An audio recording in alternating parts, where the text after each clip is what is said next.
안녕하십니까. 성령TV의 송영욱입니다.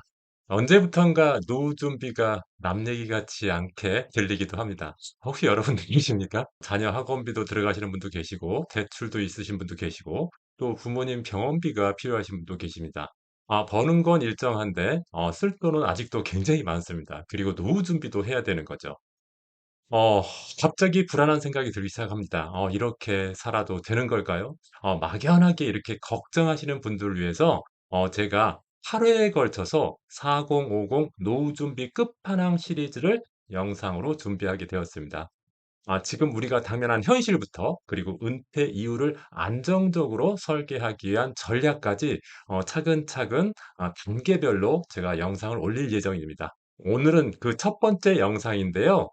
노후 준비, 지금 아니면 답이 없다, 노답이다, 이런 주제로 말씀드리고자 합니다. 450 세대가 처한 현실적인 위기부터 한번 보도록 하겠습니다. 4050 세대는 고용이 불안정하다는 생각을 많이 하고 있는 것 같습니다. 4050이 일도 잘하고 경력도 많습니다. 그런데 슬프게도 구조조정 대상 1순위입니다. 그리고 재취업은 또 쉽지가 않죠. 인건비가 비싸다고 생각하기 때문에 일반 회사에서 잘 뽑지 않는 것이 슬픈 현실입니다. 그리고 자녀 양육비도 부담이 되죠. 사교육도 해야 되고 또 여러 가지 자녀한테 들어가는 양육비가 되게 많이 들어가죠. 실제로 조사 자료에 의하면은 자녀 1인당 양육비는 평균 한 3억 원 정도나 된다고 합니다. 그러니까 노후 준비할 돈이 마련하기가 되게 힘들게 되겠죠. 노후 준비가 잘 되었다고 말하는 가구는요, 전체 가구의 8%에 불과하다고 합니다. 그러니까 한 90% 이상은 노후가 걱정된다라는 뜻이 되겠죠.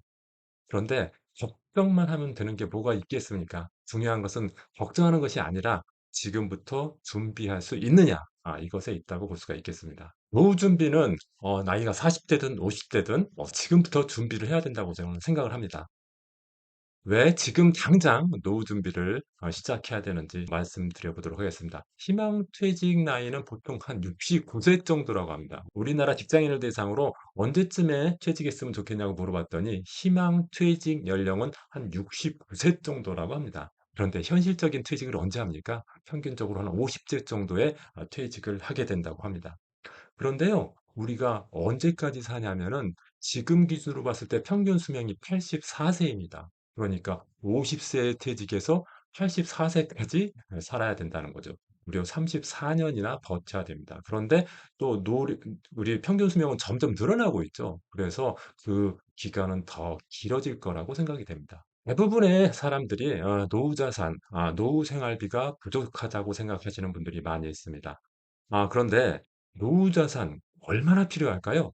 그것을 알려면요. 25의 법칙이라는 것을 좀 아시면은 이해하기가 좋습니다. 25의 법칙은 뭐냐면요. 1년 생활비의 25배, 25배를 준비하면은 은퇴에도 큰 문제가 없다. 이런 뜻입니다. 예를 들어서 1년에 4천만 원 쓴다. 그랬을 때 4천만 원의 25배, 4천만 원의 25배는 한 10억 정도 되거든요. 10억 정도 있으면 내가 은퇴하고 나서도 큰 문제 없이 살 수 있다. 이런 것을 의미하는 법칙이라고 볼 수가 있습니다. 노후가 되면은 고정 수입이 부족해지죠.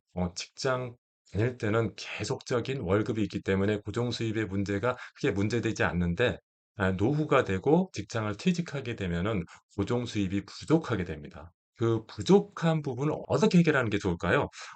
월급을 대체할 수 있는 수입원을 만드는 게 중요하겠죠. 그러려면은 연금 자산 같은 걸 미리 쌓아 놓는 게 좋겠고요. 그리고 퇴직을 하더라도 수입화할 수 있는 수입원을 만드는 것이 유리하다고 볼 수가 있겠습니다. 이런 구체적인 부분에 대해서는 제가 영상을 계속 진행하면서 말씀드리도록 하겠습니다. 구체적으로 그러면 노후 준비를 하려면은 어떻게 해야 될까요? 구체적인 노후 준비를 위해서 제가 3단계 로드맵을 말씀드리도록 하겠습니다. 그 첫 번째는요. 자기의 자산과 소득을 점검해 보는 겁니다. 자기의 자산, 지금까지 모아 놓은 자산, 그리고 나의 소득을 점검해서 현금 흐름 중심의 자산 구조로 전환시키는 게 중요합니다. 이 현금 흐름 중심의 자산 구조로 전환시킨다는 말은 되게 좀 어렵죠? 그게 무슨 소리냐면은 월급처럼 돈이 나오게 만드는 구조로 하는 것이 좋다 이 말씀입니다. 다시 말하면은 자산만 많으면은 노후에 쓸 돈이 없잖아요. 예를 들어서 내 자산은 10억인데 10억 중에 9억 5천이 만약에 부동산이다. 그러면은 부동산을 내가 쪼개서 계속 돈을 쓸 수는 없지 않습니까? 그러니까 월급처럼 현금으로 계속 매월 나올 수 있는 자산 구조로 전환하는 것이 좋겠다. 이런 말씀입니다. 두 번째 단계는 연금과 소득을 다변화하는 게 좋겠습니다. 지금부터라도요, 연금형 자산을 많이 모아두는 게 좋겠습니다. 예를 들어서 연금저축이라든지 퇴직연금이라든지 국민연금이라든지 이런 것들을 일단은 많이 모아두는 게 첫 번째로 중요하고요. 그 다음에 추가로 더 여유가 있다고 하면은 투자형 자산에 집중하는 게 좋겠습니다. 대부분의 사람들이 그 예금이나 적금과 같은 저축형 자산에 돈을 많이 모아두는 경우가 많은데 이런 경우에는 금리가 너무 낮아서 길게 봤을 때는 오히려 손해일 수도 있습니다. 그러니까 약간 리스크를 부담하더라도 펀드와 같은 투자형 자산에 자산을 좀 많이 모아두는 것이 좋겠다. 이렇게 생각이 되고요. 그리고 투자 좀 했으면 좋겠습니다. 직장 다닌다고 직장 다니는 것에만 너무 올인하지 마시고 최소한 퇴직하기 5년 전부터는 투잡을 해서 내가 직장을 그만두더라도 뭔가 할 수 있는 일을 마련하는 것이 좋겠다. 이렇게 생각이 됩니다. 세 번째 단계는요. 지출 관리하고 생활비를 최적화하는 것이 중요하다고 생각합니다. 일단은 노후가 되면은 그리고 내가 벌어들일 수 있는 소득이 줄어들기 시작하면은 지출을 일단 줄여야겠죠. 지출을 다이어트하는 방법에 대해서 이후 영상에서 좀 더 제가 자세하게 다룰 거고요. 노후 준비에 대해서 내가 어떻게 해야 될지 잘 모르겠다. 그러면 요 3단계, 1단계 가산 소득 점검하시고요. 두 번째 연금과 소득 다변화할 수 있는 전략을 좀 마련하시고 세 번째는 지출 통제 그리고 생활비를 최적화할 수 있는 방법들을 생각하는 게 좋겠다. 이렇게 제가 좀 큰 그림만 말씀드렸는데요. 이후 영상에서는 좀 더 자세한 내용으로 말씀드리도록 하겠습니다.